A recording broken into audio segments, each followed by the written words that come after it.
I should ask you this question at the end. So to know how many of you have heard about this contaminant or emerging pollutant or contaminant of emerging concern. So our area of study, our area of study is called Souhil. It's one of the first area where reuse has been practiced. It was in the really early 80s, and there we have been performing a lot of research on wastewater reuse. And also farmers actually has no alternative water resources there, so now they are relying on wastewater. So we consider that groundwater there is polluted, not only by salinity, because there is a seawater intrusion there, and due to the overpumping, and but also due to the high amount of wastewater that has been used for irrigation there. So in this area, we have been doing sampling, obviously, where here's the area, and we have been collecting groundwater from different open wells in the irrigated area, and we have been collecting also effluent from the wastewater treatment plant. The treatment plant, it's a secondary treatment, actually, and the treatment plant is very old, so it's overloaded, and it's releasing something that is not complying with the standards. So we're going to see what we will find in this effluent. Concerning the analysis, well, the sampling and analysis, we have been working on pharmaceutical. Well, I should say that pharmaceutical are a kind of contaminant of emerging concern or emerging pollutants.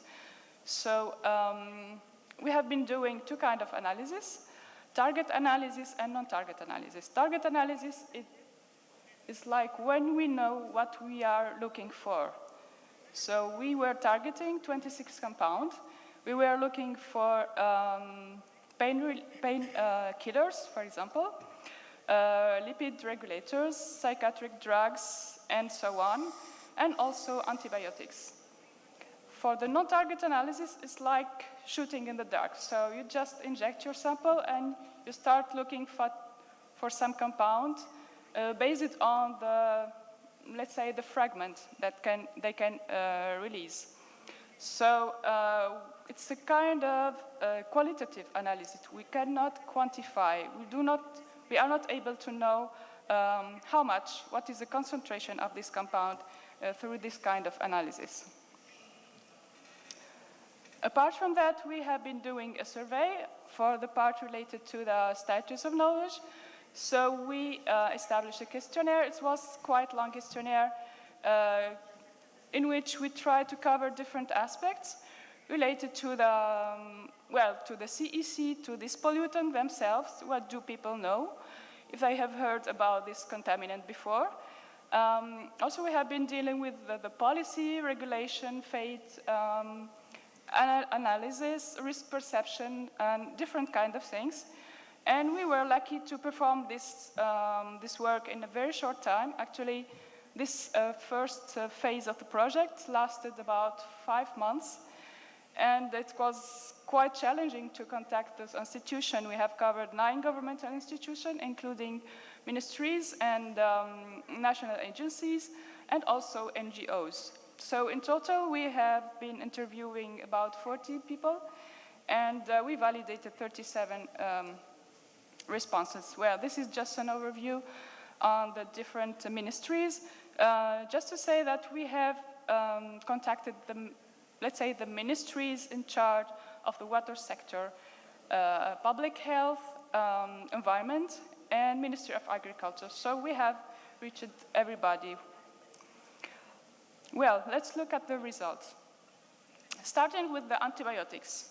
So maybe this compound would be familiar to some of you because you are eating them when you are sick.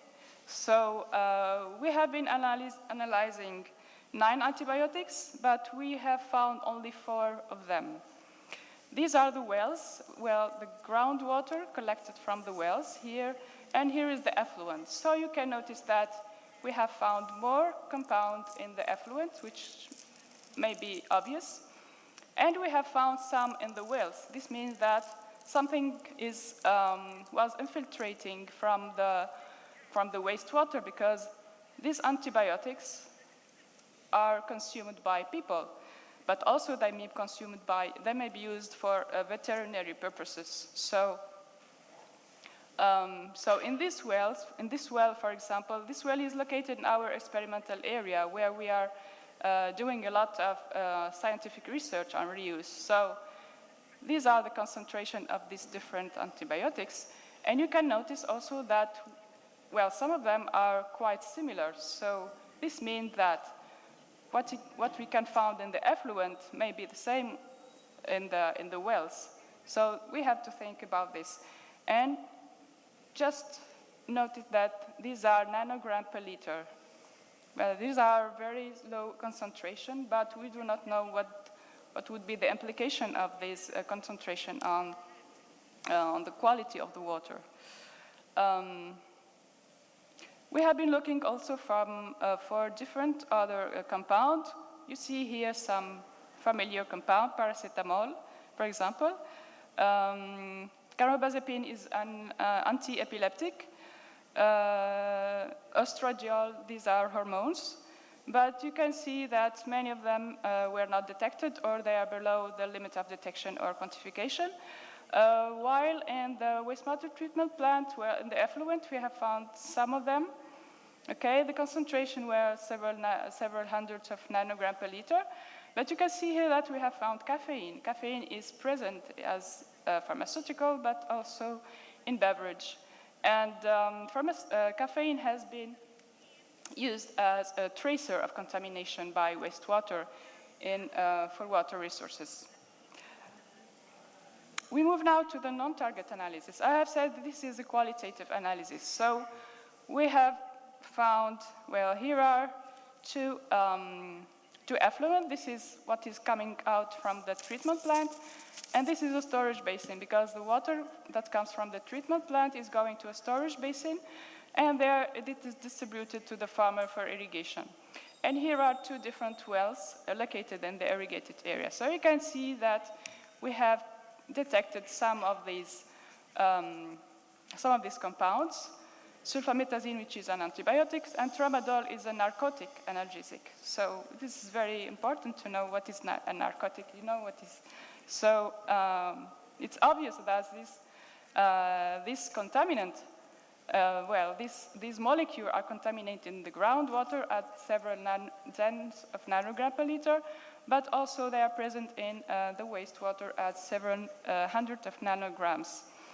And just to underline that some antibiotics are used as the growth promoter for animals. So we are suspecting that some antibiotics may come from the use of manure as fertilizer. And in Tunisia, we are using a lot of manure in order to guarantee, to secure the yield. We come to the results concerning the survey. Very briefly, I just selected some important aspects, where here's just the profile of the interviewees. So you see that the majority of them were from ministries and national agencies, and they have a kind of background. Many were engineers, or they are holding a master's degree. So we suppose that they can know something about this emerging pollutant. And hopefully they have a the background is very wide. So there are chemists, civil engineers, epidemiologists, agronomists.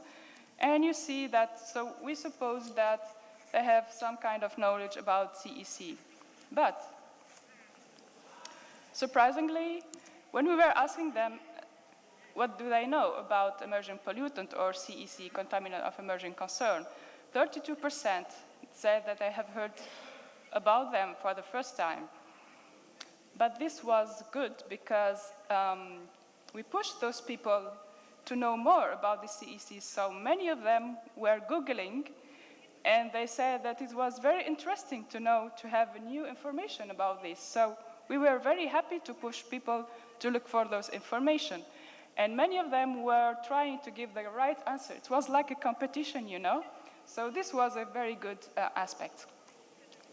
The second thing is that we gave them a list of contaminant, a list of compound, and we asked them to tick which one they think it's an emerging contaminant.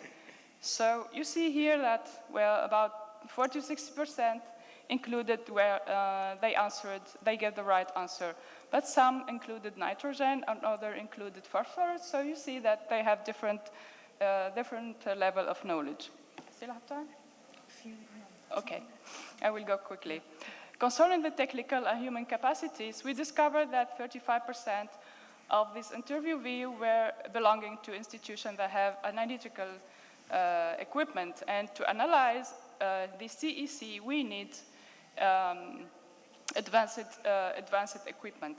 But these institutions are facing some challenges related to skilled people, to the management of this equipment, because this equipment may be bought within project, but they are not well managed. So they are facing different difficulties in managing that, and they are facing some issues related to maintenance and consumable. Concerning regulation and policy, well, we asked that people if the Tunisia, we have a regulation or we have a standard regarding these contaminants. So more than 60% did not know if Tunisia has something related to this. Despite that they were, people were in charge of regulation, put in regulation in, for water resources. And also, we asked them why you think that we do not have a regulation. And people said, this is not a priority. We have to deal with something else. So this may be obvious to them. So this is a kind of thing that needs a lot of money, it's costly, it needs human capacities, so we should deal about something else. Concerning the environmental risk, there's the perception of environmental risk and health risk.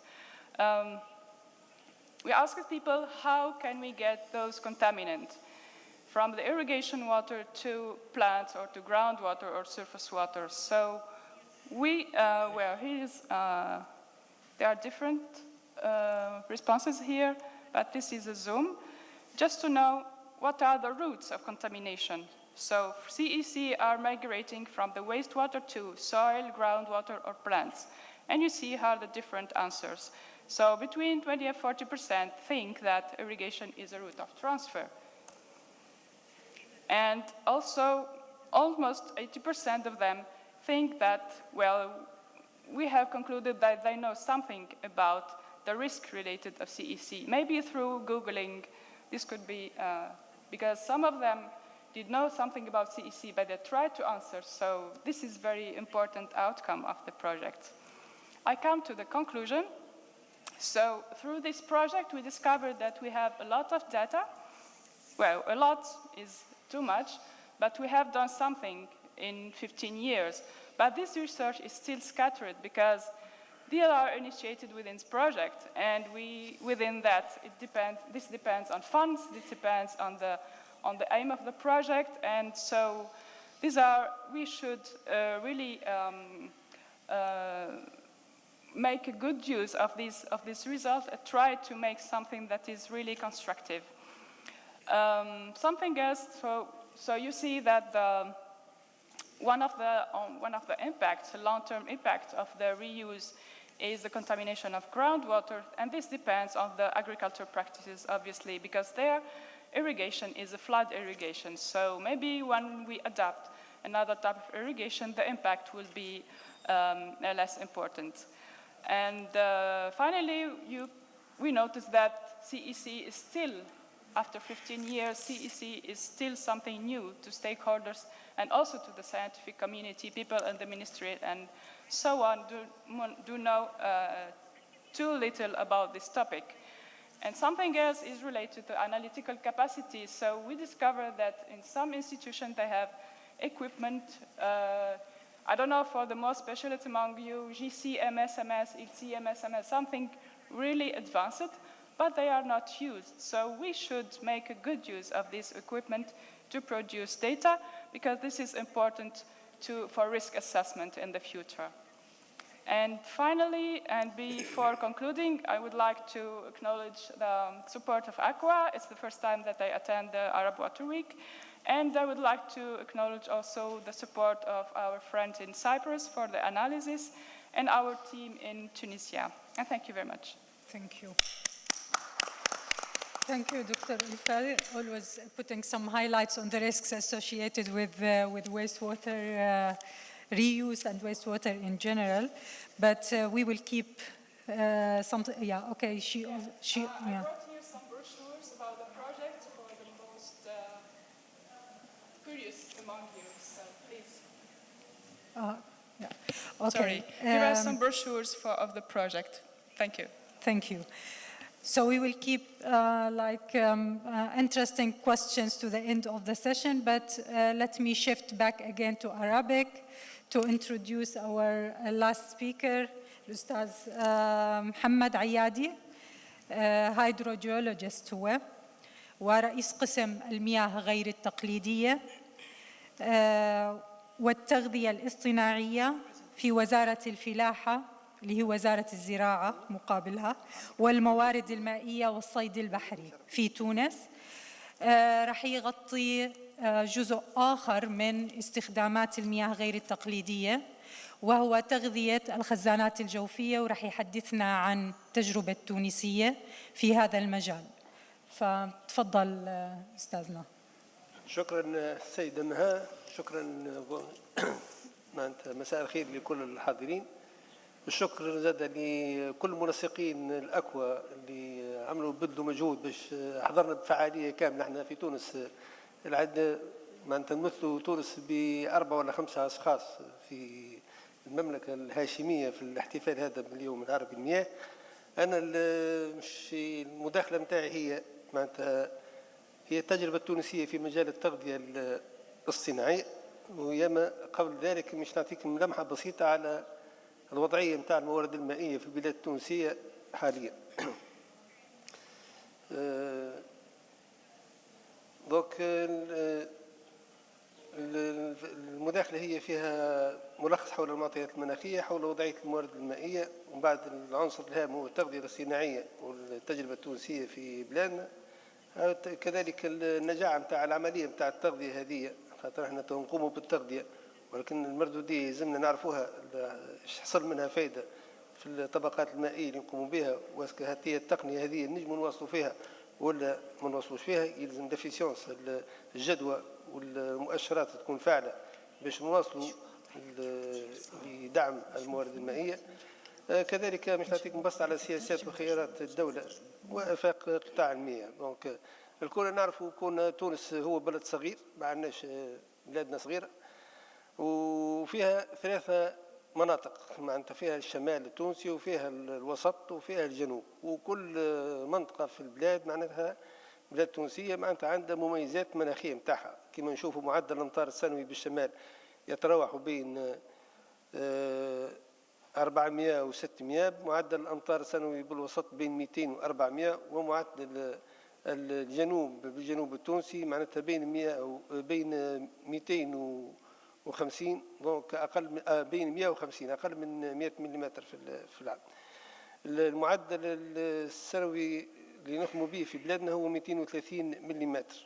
هذا يترتب عنه معناتها معدل كمية الهطول ب 36 مليار، وهذه ما هيش هي كل 36 موجودة، معناتها ثم 13% اللي هي قابلة للتعبئة ومعناتها نتعاملوا بها سنويا.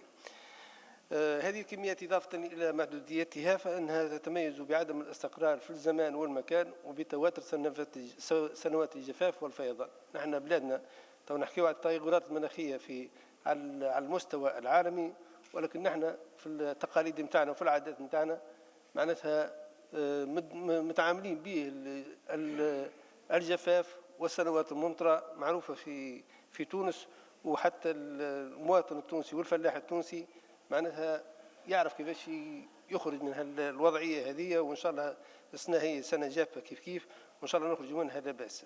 في معناتها خلال القرن الماضي معناتها تم رصد 24 حالة جفاف و